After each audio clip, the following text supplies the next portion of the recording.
किसी एक गांव में रामू नाम का एक गरीब किसान रहता था। उसके पास थोड़ी सी जमीन थी जिसमें रामू का परिवार खेत में मेहनत कर कर अपना गुजारा करते थे। रामू बहुत ही ईमानदार किसान था, लेकिन उसके मेहनत का फल उसे कभी नहीं मिलता।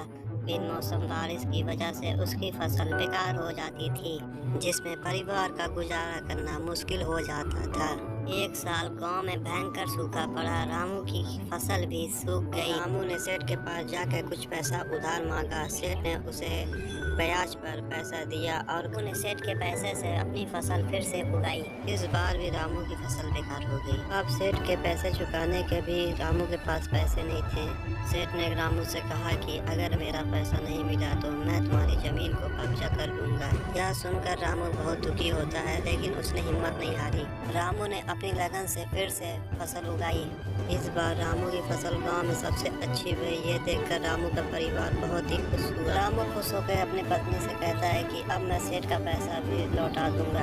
रामू सेठ के पास जाकर उसका पैसा भी लौटा देता है और कुछ पैसे अपने परिवार के लिए बचा भी लेता है। रामू की कहानी से हमें यह शिक्षा मिलती है कि जीवन में चाहे जितनी भी कठिनाइयाँ आए, लेकिन हमें हमेशा ईमानदारी और मेहनत से हर समस्या का हल निकल ही जाता है।